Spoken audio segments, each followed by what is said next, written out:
Hello जी, hello, कैसे हैं आप सब? आई होप कि आप सभी एकदम खैरियत से हैं और एकदम अच्छे से होंगे और अपने-अपने कामों में बिज़ी होंगे और इंटरव्यू की तैयारी में लगे हुए होंगे। तो दोस्तों आज का जो वीडियो है वो है स्टोर कीपर जॉब के बारे में और स्टोर कीपर जॉब के बारे में मैंने वीडियो बना रखा है। तो अगर आपने वीडियो नहीं देखा है तो प्लीज़ जाके वीडियो को देख लीजिए और आज का जो वीडियो स्टोर कीपर के बारे में है ये भी एकदम ख़ास है और कुछ यूनिक चीज़ें आपके लिए मैं लेकर आया हूँ ताकि जो आपका जो है और भी डीपली मालूम पड़े और कुछ चीज़ें मैं पॉइंट को कवर करूँगा। तो आज का जो स्टोर कीपर का जो बातें होंगी वो सिर्फ 3 पॉइंट जो सबसे इम्पोर्टेंट पॉइंट होता है, सबसे अहम रोल होता है स्टोर कीपर का, उस बारे में आपसे हम बातें करेंगे। तो अभी मैं ड्यूटी से आया हूँ तो मैंने सही से फ्रेश भी नहीं हुआ और वीडियो बनाने के लिए शूट करने लग गया हूँ क्योंकि मुझे टाइम भी बहुत कम मिल रहा है आजकल। तो 3 बातें जो मैं आपसे बताऊँगा उसमें से जो तीनों का तीनों बहुत ही इम्पोर्टेंट है। अगर उन 3 बातों को अगर आप स्टोर कीपर का लाइफ से हटा देंगे यानी काम से हटा देंगे तो आपका काम हो गया ज़ीरो। तो आपको जो है 3 चीज़ों को बिल्कुल ध्यान से समझना है और फ़ॉलो करना है। तो वो 3 चीज़ें क्या हैं वो आपसे हम तीनों के बारे में पॉइंट टू पॉइंट बताएँगे। तो नंबर 1 पे जो रहेगा, जो आज बताने वाले हैं आपको हैं वो है मटेरियल को रिसीविंग करना। नंबर 2 पे जो होगा वो है मटेरियल को इश्यू करना और नंबर 3 पे जो हम आपको बताने वाले हैं वो है मटेरियल का जो स्टॉक इन्वेंट्री होता है, तो इन्वेंट्री। तो स्टॉक इन्वेंट्री भी हम जानेंगे लास्ट में। और दोस्तों यकीन मानिए कि ये आपसे हर एक क्लाइंट जब भी आप इंटरव्यू के लिए जाते हैं तो क्लाइंट आपसे ये 3 चीज़ के बारे में मस्ट पूछता है। तो अगर आप इंटरव्यू के लिए प्रिपरेशन के लिए लगे हुए हैं या जाना चाह रहे हैं या जाने वाले हैं तो ये 3 बातें को अच्छे से समझ लें, रट लें, उसके बाद आप इंटरव्यू में जाएँ। तो इंटरव्यू के लिए जब जाते हैं आप तो एक बात का और ख़्याल रखिएगा कि इंटरव्यू में जब बैठते हैं तो पहले आप अपने बारे में कुछ बताइएगा। जैसे इंटरव्यू टाइम में आप बोलेंगे कि क्लाइंट्स को बताना है कि मेरा नाम क्या है, my name is this and I am from this country, from this part of country. Like हम बिहार से हैं तो इंडिया बिहार से हैं, इस तरह से बताना है। उसके बाद में अपना एजुकेशन, अपना क्वालिफ़िकेशन बताना है, उसके बाद में वर्क एक्सपीरियंस बताना है। उसके बाद आपसे क्लाइंट आपसे वो जो पूछेगा वो है पिछले कंपनी में कहाँ पे काम किए थे, उसके बारे में पूछेगा और उसके बाद आपसे मटेरियल रिसीविंग, इशू, इन्वेंटरी के बारे में पक्का पूछेगा कि पिछली कंपनी में मटेरियल को जो आप इशू किए थे या रिसीव किए थे या इन्वेंट्री किए थे, किस तरह से किए थे। तो पहला पॉइंट आपको जो हम कवर करने वाले हैं वो है मटेरियल रिसीविंग के बारे में। मटेरियल रिसीविंग के बारे में आपको कहना है, मतलब मैं बता रहा हूँ, आपको अपने हिसाब से बताना है। तो मटेरियल रिसीव करने के लिए सबसे पहले जो चीज़ हमारे पास होना चाहिए वो होना चाहिए इनवॉइस कॉपी, यानी कि पीओ कॉपी, परचेज़ ऑर्डर जिसे कहते हैं फुल फॉर्म में, उसे शॉर्टकट में पीओ कहते हैं। तो परचेज़ ऑर्डर यानी पीओ कॉपी आपके पास में होनी चाहिए।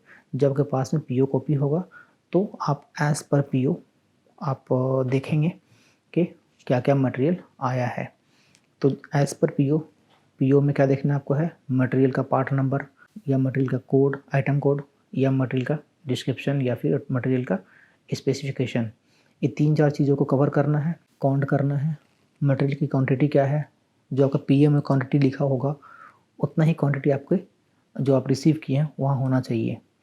तो इसे कहते हैं लेवल 1 इंस्पेक्शन। लेवल 1 का जो इंस्पेक्शन है वो आप स्टोर कीपर खुद से करता है, चेक करता है हर चीज़ को कि मटेरियल डैमेज है क्या, शॉर्ट है क्या, जो स्पेसिफिकेशन, जो आइटम कोड है या फिर ये जो पार्ट नंबर है वो बिल्कुल मैच कर रहा है कि नहीं एज़ पर पीओ। अगर मैच नहीं कर रहा है या मटेरियल डैमेज है, मटेरियल शॉर्ट है या मटेरियल एक्सेस है तो उसे आप रिमार्क करेंगे उस पीओ पे कि ये मटेरियल यहाँ पर इतना पीस आइटम डैमेज है या फिर इतना पीस जो है वो शॉर्ट है या फिर एक्सेस है, जो भी आपका रिमार्क होगा वहाँ पे लिखेंगे। तो आपको क्लाइंट को यही बताना है कि जब हम मटेरियल को चेक करते हैं तो एज़ पर इनवॉइस यानी पीओ, एज़ पर पीओ हम चेक करते हैं। चेक करने के लिए हम जो है मटेरियल को क्वांटिटी चेक करते हैं विजुअली। लेवल 1 में हम लोग चेक करते हैं विजुअली, इंस्पेक्शन करते हैं कि मटेरियल की क्वांटिटी क्या है, मटेरियल की क्वालिटी क्या है, डैमेज है क्या या फिर शॉर्ट है, एक्सेस है, डैमेज है क्या, कंडीशन में है, वो चेक कर लेते हैं। चेक करने के बाद में अगर कुछ प्रॉब्लम समझ में आता है कि मटेरियल शॉर्ट है, मटेरियल डैमेज है, एक्सेस है, तो हम वहाँ पे रिमार्क करते हैं। रिमार्क करके लिख लेते हैं कि कहाँ पर एक्सेस है, कहाँ पे शॉर्टेज है, कहाँ पे डैमेज है और हम अपने सीनियर को इन्फॉर्म करते हैं। सीनियर से मुराद ये है कि अगर आप स्टोर कीपर हैं तो आपका सीनियर स्टोर इंचार्ज होगा या फिर कोई मटेरियल कंट्रोलर होगा। तो मटेरियल कंट्रोलर को आप इन्फॉर्म करेंगे या फिर स्टोर इंचार्ज को करेंगे। तो ये एज़ पर कंपनी है, कुछ कंपनी में मटेरियल कंट्रोलर आपका इंचार्ज होता है, कुछ कंपनी में स्टोर इंचार्ज आपका सीनियर होता है। इस तरह से क्लाइंट को बताना है कि हमारे कंपनी में जो भी आपका कंपनी में होगा उसे बताना है। अब मटेरियल रिसीव करने के लिए यही प्रोसेस है लेवल 1 में। और चेक रिसीव करने टाइम में मटेरियल चेक करके उसे एक जगह में, एक लोकेशन में आप रख देंगे। उस पे पीओ नंबर लिखेंगे और डेट लिखेंगे। मतलब जिस पीओ पे आपने मटेरियल को रिसीव किया है उसका, उस पीओ नंबर को लिखना है और उस डेट का, जिस डेट में आप रिसीव कर रहे हो उसका डेट आपको मेंशन कर देना है, ताकि बाद में कोई भी मटेरियल अगर आता है तो आपको कंफ्यूजन नहीं हो कि कौन सा पीओ में कौन सा मटेरियल आया है और कहाँ पे रखा हुआ है। आप एज पर पीओ आराम से उसे फाइंड कर सकते हैं। तो मटेरियल रिसीविंग का प्रोसेस ये है, इस तरह से आप मटेरियल को रिसीव कर सकते हैं। तो फिर जब आप कुछ भी शॉर्टेज है, कुछ भी है तो इन्फॉर्म करेंगे, फिर वो करेक्शन करेगा आपका जो इंचार्ज होगा। लेकिन कोई मुश्किल नहीं है, कोई मसला नहीं है, तो आप मटेरियल को रिसीव करके एक लोकेशन में रख देंगे और अपने सीनियर को इन्फॉर्म भी कर देंगे। और आपका सीनियर करवाए या आप करवाएं, वो कंपनी पर डिपेंड करता है। अगर आपको करवाना है, इंस्पेक्शन करवाना है, तो फिर क्यूसी डिपार्टमेंट को, यानी क्वालिटी जो चेक करता है, उसे इन्फॉर्म करेंगे मटेरियल को सेकेंड लेवल पे, यानी सेकेंड लेवल 2 में चेक करने के लिए, जिसे कहते हैं मटेरियल इंस्पेक्शन करवाना, क्वालिटी चेक जो कागज करता है। तो लेवल 2 जो होगा उसमें आप चेक करने के बाद में उसे इन्फॉर्म करेंगे, चाहे वो आपकी कंपनी का हो या कंपनी का किसी के अंडर में काम कर रहा, तो क्लाइंट का जो क्यूसी होगा वो आके लेवल 2 में मटेरियल को चेक करेगा। चेक करने के बाद में अगर उसे कुछ प्रॉब्लम समझ में आता है तो मटेरियल को रिजेक्ट कर देगा और इशू आप नहीं कर सकते हैं। लेकिन अगर सब कुछ ओके है, मटेरियल इंस्पेक्शन क्लियर कर देगा वो, तो आप उसे एक लोकेशन में, जो आपका लोकेशन होगा मटेरियल रखने का, फ़र्ज़ करें कि इलेक्ट्रिकल मटेरियल है तो उसे आप इलेक्ट्रिकल का जो, जहाँ पे आपने सेग्रीगेट किया है, जहाँ पे रखने का लोकेशन बनाया है, उसे वहाँ पर रख देंगे। मैकेनिकल है तो मैकेनिकल का जो सेक्शन है वहाँ पे रखेंगे। फिटिंग्स है तो फिटिंग को, जहाँ जो भी लोकेशन आपका होगा उस लोकेशन में जाके उस मटेरियल को रख देंगे और आपका रिसीविंग का प्रोसेस कंप्लीट हो गया। अब हम पॉइंट 2 के बारे में बात करेंगे कि मटेरियल को इशू किस तरह किया जाता है। दोस्तों, जो मटेरियल आपने रिसीव किया है, आजकल परसों जब भी रिसीव किया है, उसको इशू करने के लिए, मटेरियल इशू करने टाइम में आपको एक एमआर मिलेगा, मटेरियल रिक्वेस्ट पेपर मिलेगा। और उस मटेरियल रिक्वेस्ट पेपर पे मटेरियल का डिस्क्रिप्शन, मटेरियल का ड्राइंग नंबर, मटेरियल की क्वांटिटी कितना उसको चाहिए वो लिख के देगा आपको। लिख के कौन देगा? जो साइट का फोरमैन है या साइट का सुपरवाइज़र है, जो एक ऑथराइज पर्सन है, वो आपको एक एमआर में, मटेरियल रिक्वेस्ट पेपर में आपको लिख के देगा कि मुझे इतना पीस ये मटेरियल चाहिए, इसका डिस्क्रिप्शन ये है, ये है, ये है। वो ड्राइंग में देख के वो आपको लिख के देगा। आप अपने सिस्टम में चेक करेंगे कि इस ड्राइंग में या फिर इस बंदे को ये चीज़ इशू हुआ है कि नहीं, या फिर पहले इशू हुआ है कि नहीं, आप चेक करेंगे। और अगर वो इशू हुआ है सेम आइटम उस पर्सन को उस ड्राइंग में, तो आप इशू नहीं करेंगे। आप कहेंगे ऑलरेडी मैंने उसे इशू कर चुका हूँ। लेकिन अगर वो मटेरियल इशू नहीं हुआ है उस ड्राइंग के लिए, जो ड्राइंग आपको लिख के दिया है, तो उसे आपको इशू करना है। और जितना क्वांटिटी वो लिख के देगा कि मटेरियल रिक्वेस्ट क्वांटिटी इतना, आप उसे इशू क्वांटिटी उतना लिख के देंगे। मान लीजिए कि 10 पीस आपसे रिक्वेस्ट किया गया है, तो आप रिक्वेस्ट 10 पीस, इशू आपको सेकेंड कॉलम में 10 पीस देना है।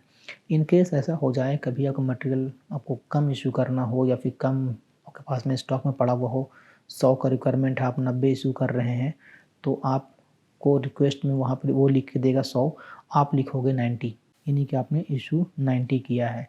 बाद में जिस तरह से मैं बोलना भूल गया था, आप जब मटेरियल रिसीव करेंगे तो आपको सेम चीज़ पीओ को आपको एंट्री करना होता है सिस्टम पे। और सिस्टम में एंट्री करने के लिए कुछ कंपनियों में एक्सेल यूज़ किया जाता है, कुछ कंपनियों में ओरेकल यूज़ किया जाता है, कुछ कंपनियों में एसएपी यूज़ किया जाता है।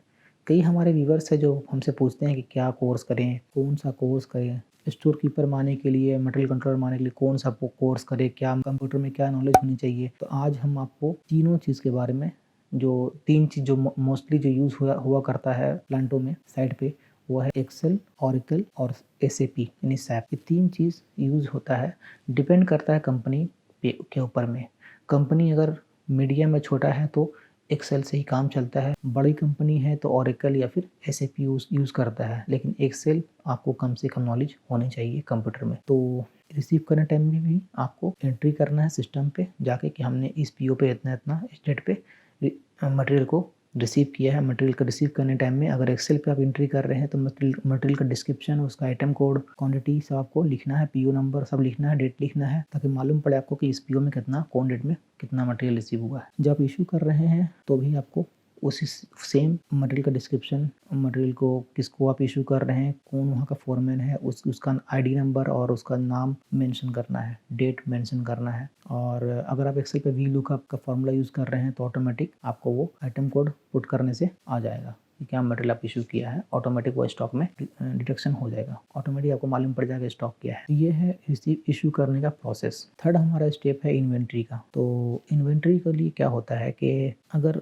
कुछ कंपनियों में कुछ कंपनी का अपना एक साइकिलिंग होता है इन्वेंट्री करने का। कुछ कंपनियां कहती है कि 3 महीना में हमारा जो है इन्वेंट्री चेक करो, कुछ कंपनी कहती है 6 मंथ में इन्वेंट्री चेक करो, कुछ कंपनियां कहती है कि साल में एक बार इन्वेंट्री चेक होना चाहिए। इन्हीं के मान लीजिए कि एक हमारा ये स्टोर है, इस स्टोर में जितना भी परचेज ऑर्डर आया, यानी हमने मटेरियल को रिसीव किया और जितना हमने रिसीव करके साइट पे भेज दिया, तो हमारे पास में जो बैलेंस स्टॉक होना चाहिए, जो हमारा सिस्टम बता रहा है या फिर हमने इसको सही से एंट्री वगैरह कर लिया है, तो वो क्या हमारे जो स्टोर एरिया है, स्टोरेज एरिया है या वार्ड ओपन यार्ड है, जहाँ भी मटेरियल आपने स्टोर किया है, उसमें उस रैक में उस जगह पे उतना मटेरियल है कि नहीं, इसको ही कहते हैं इन्वेंट्री करना, स्टॉक इन्वेंट्री करना। मतलब जो आपके सिस्टम में है कि आपने 5000 पीस रिसीव किया और रिसीव किया है 4000 पीस, आपके स्टॉक में 1000 होना चाहिए। अगर स्टॉक में 1000 है तो वो सही है, अगर नहीं है तो फिर कहाँ गया वो आपको जवाबदेही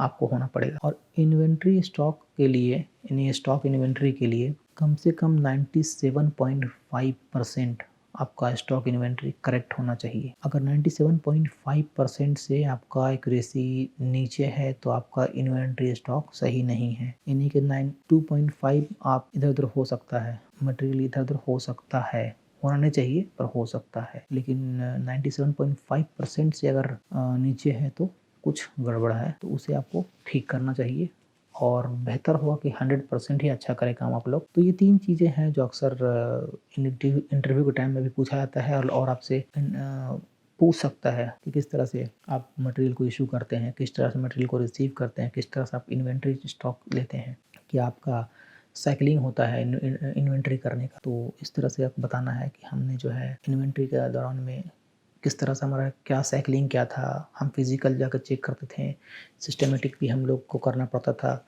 सिस्टम में जो है वो हम फिज़िकल भी जाकर चेक करते हैं। नॉर्मली तो 3 मंथ का साइकिलिंग होता है, लेकिन जब मुझे ऐसा लगता है कि वो मंथली करना, तो कभी-कभी हम लोग रीचेक करते हैं मंथ वाइज कि आज हम इस डे को इन्वेंट्री चेक कर लेंगे, स्टॉक इन्वेंट्री निकालेंगे कि कितना हमारे पास स्टॉक है। तो ये बताना है। बाकी जो दोस्तों, आई होप कि हमारे वीडियो से आप लोगों को अच्छा कुछ सीखने मिला होगा, कुछ आप सीख रहे होंगे। और बहुत मेहनत कर रहा हूँ और देख रहे हैं कि अभी बस ड्यूटी से आया हूँ, दिन भर ड्यूटी करके और वीडियो शूट कर रहा हूँ, वीडियो बना रहा हूँ। तो काफ़ी मेहनत लगता है इस वीडियो को बनाने में और काफ़ी टाइम भी देता हूँ अपना। तो अगर आप लोगों को फिर भी कोई मुश्किल हो, कोई दिक्कत हो, परेशानी हो तो बताइएगा। लेकिन अगर आप लोगों को कुछ फ़ायदा होता है हमारा इस वीडियो से, तो प्लीज़ वीडियो को लाइक और शेयर ज़रूर करो, चैनल को सपोर्ट करें। और इस वीडियो को देखने के लिए बहुत शुक्रिया। मन में फिर भी कोई सवाल हो, कुछ रह गया हो तो ज़रूर बताइएगा। हमारा जो इंस्टाग्राम का आईडी है arrange.job, उसे भी फॉलो कर लें, वहाँ भी आप कमेंट करके मुझे कुछ भी सवाल पूछ सकते हैं। तो दोस्तों, इस वीडियो में अभी फ़िलहाल इतना ही। Thanks for watching this video. Thank you very much.